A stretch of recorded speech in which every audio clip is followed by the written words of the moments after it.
Hey guys, welcome back to Career Talk with Aditya. In the last video we talked about what is USCMA. If you haven't checked out the video, I've shared a link in the description and on the screen as well. Do check it out.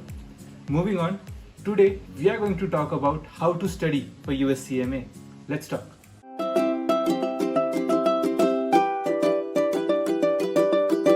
First, we'll talk about a generalized macro strategy to plan your studies, and then we will dig a little deeper into our to-do list for your exam prep. Now I have two strategies for you, and I think both are equally good, so pick whichever you want. The first one, which I prefer, is more rigorous and involves some little extra input, but this strategy has always worked out for me. So I call this strategy active recall and multiple revisions. Do you recall doing something completely new, buying a new cell phone, visiting a new place?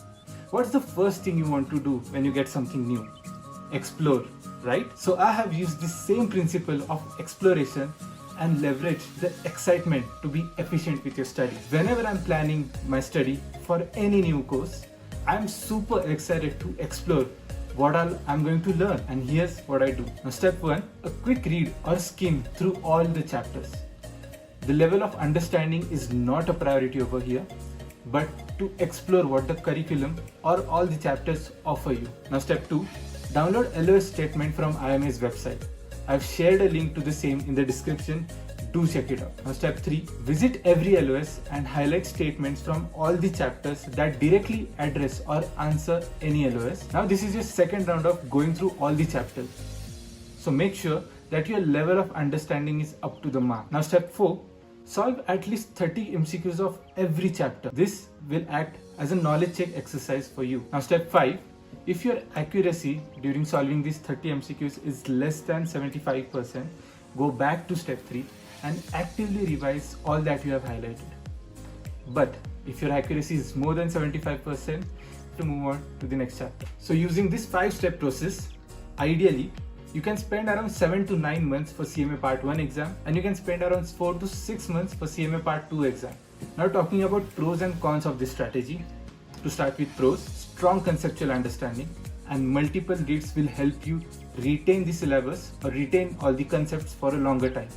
Now, talking about cons, this strategy is time consuming and it is highly recommended to beginners only, as we approach each concept multiple times. However, if you are someone who had some experience in the industry or completed a similar finance course, then I have an alternative strategy for you. So I call this strategy One Punch Man. This strategy is agile in nature and needs sharp focus and good retention skill. Now, I'm a big fan of Japanese anime, and one of my favorite series is One Punch Man, where the hero hits villain with just one punch and the fight is over. So in the similar way, we will discover the following step of your study, where with just one punch, you will be able to pass the CMA exam. So here's the strategy. Read and understand all the chapters in one go, solve 50 MCQs as a knowledge check exercise, and see if your accuracy is more than 70%, move on to the next chapter. If your accuracy is less than 70%, you may have to start reading it again to understand it better. So using this strategy, you can spend around 4 to 6 months for CMA Part 1 exam and somewhere around 3 to 4 months for CMA Part 2 exam. Now, talking about pros and cons of this strategy. To start with pros, it is very time efficient and it requires optimum efforts. So it is suitable for someone who is actively working and also parallelly pursuing this course. Now, talking about cons, needs prerequisite knowledge of basic fundamentals in finance. So if you are someone who has appeared for similar courses such as CA or completed a degree in finance such as MBA finance, this strategy might be suitable for you. Or if you are someone who's extraordinarily smart, you may take this strategy and see if this works for you. I hope that either of these strategy will help you plan your studies well. And now, coming down to our micro strategy, that is the to-do list to pass your CMA exams. Now, this might not be the perfect list, but this micro strategy will help you as a checklist to track your own progress. So to start with, read all the chapters at least 3 times to understand the curriculum well. Solve a total of 1500 MCQs available from a good course provider. Solve IMA's support package at least 3 times to be exam ready. And lastly, solve around 3 to 5 mocks in exam-like simulated conditions. That's my secret sauce to pass the CMA exam. I hope this video helps you.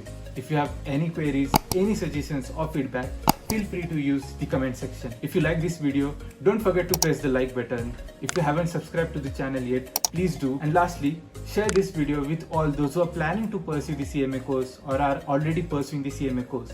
So until next time, take care.